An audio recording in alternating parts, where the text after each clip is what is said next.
Assalamualaikum warahmatullahi wabarakatuh. Bismillah, alhamdulillah, wassalatu wassalamu ala rasulillah Muhammadin sayyidil mursalin wa ala alihi wa sahbihi ajma'in, amma ba'du. Ikhwanan dan muslimin yang dimuliakan Allah, pada kesempatan kali ini kita akan menyaksikan salah satu video tantangan debat Tengku Muda Qori atau Sayyid Qori terhadap Kiai Haji Idrus Romli di dalam masalah babun nasab. Karena ini sebenarnya Sayyid Qori itu termotivasi kepada salah satu pernyataannya Ki Haji Idrus Romli di dalam satu video. Dia menyatakan begini, seseorang yang tidak mau diajak debat berarti dia aliran sesat, atau dalam bahasanya beliau, aliran sesat itu tidak mau diajak debat atau diskusi. Maka dengan itu Sayyid Muda Qori atau Sayyid Qori itu mengajak Ustadz Ki Haji Idrus Romli untuk berdebat begitu. Seperti apa videonya, kita saksikan langsung ya. Yang takut debat itu aliran sesat. Oke, sekarang saya tanya balik. Kiai Idrus Romli mengatakan bahwa orang yang nggak mau diajak diskusi itu sesat, aliran sesat, ya. Nah, sekarang saya mengajak dia diskusi secara pribadi, bahkan saya siap datang ke rumah dia. Sampai hari ini tidak pernah dapat jawaban. Apakah Anda berani mengatakan Idrus Romli sesat? Jujur. Coba lihat dulu di penyebaran di TikTok. Alah, sampeyan nggak percaya ya, wis.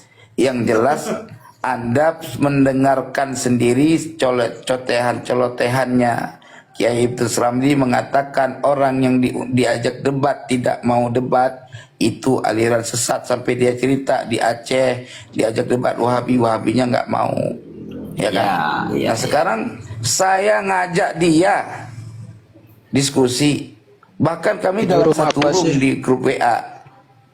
Iya, permasalahannya kami sempat dalam satu room, Mas, dengan Idrus Romli itu saya tidak tahu. Seandainya itu ada surat ataupun bukti voice, tapi saya akan percaya. Gini loh, Mas. Assalamualaikum Kang Umar. Iya, saya juga tahu itu pernyataan dari Idrus Romli, orang yang diajak debat. Di dalam video tersebut intinya begini, seperti yang disampaikan tadi, bahwasanya Kiai Idrus Romli ini ketika menyatakan aliran sesat itu salah satu cirinya mungkin bahasan seperti itu, tidak mau diajak debat atau diskusi. Termotivasi dengan kata-kata Kiai Haji Idrus Romli ini, Sayyid Qori kemudian menantang Ustadz Kiai Haji Idrus Romli di dalam masalah diskusi, masalah debat, masalah nasab. Karena kita tahu bahwasanya Ki Haji Idrus Romli ini beliau membela kalangan Ba'alwi begitu.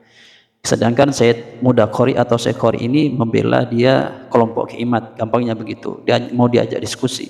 Bahkan Sayyid Muda Qori atau Sayyid Qori ini dia mau datang ke tempatnya atau ke rumahnya Ki Haji Idrus Romli.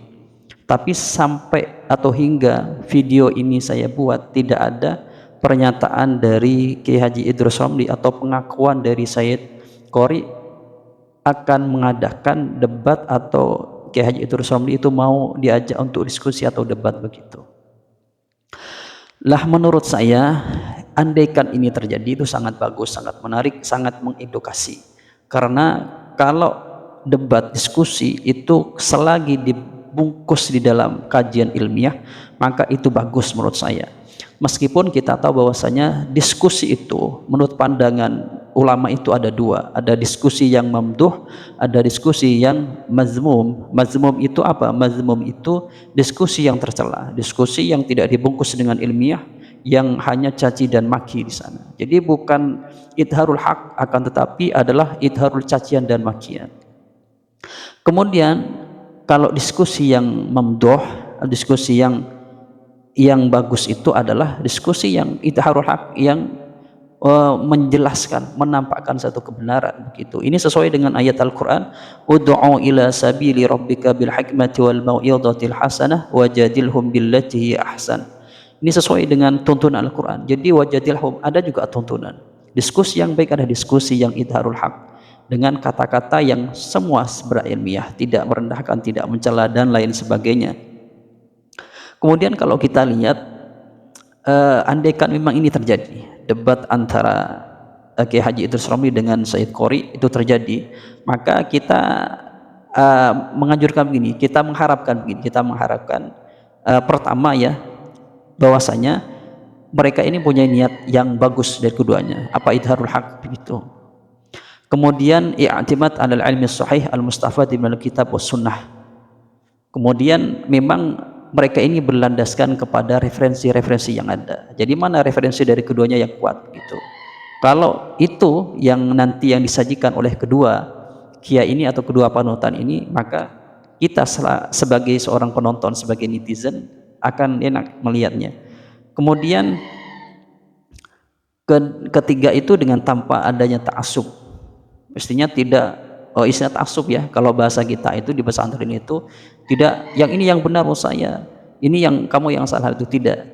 Tapi dari keduanya ini menerima hujahnya masing-masing ketika memang hujah dari lawannya itu membenarkan hujahnya, atau istilahnya itu menasah hujah daripada dirinya begitu.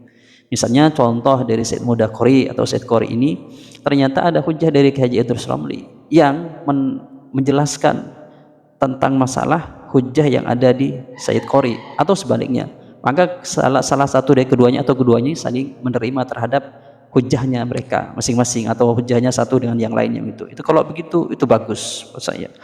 Kemudian juga menjelaskan tentang masalah referensinya. Jadi ini referensi dari ini dari kitab ini. Maka kalau menjelaskan referensinya dari kitab mana, asalnya dari mana, dari ulama mana, maka nanti para netizen, para penonton juga bisa menyimak atau bisa juga membuka referensi mereka yang mereka bacakan, yang mereka buat sebagai hujah atau dalil gitu. Kalau begitu nanti sangat bagus menurut saya. Yang intinya semoga videonya Said Qori itu atau tantangan diskusi Said Qori itu tersampaikan kepada Kiai Haji Idrus Ramli, dan juga mungkin video saya ini tersampaikan kepada Kiai Haji Idrus Ramli. Nanti beliau tak saya tag di video saya ini. Semoga beliau itu mau mendengarnya. Sebenarnya diskusi Said Muda Qori dengan Kiai Idrus Ramli itu menurut saya itu bagus. Karena memang kalau saya lihat Said Muda Qori atau Said Qori ini beliau sudah ada perubahan di dalam artian beliau sudah diskusinya sudah ilmiah.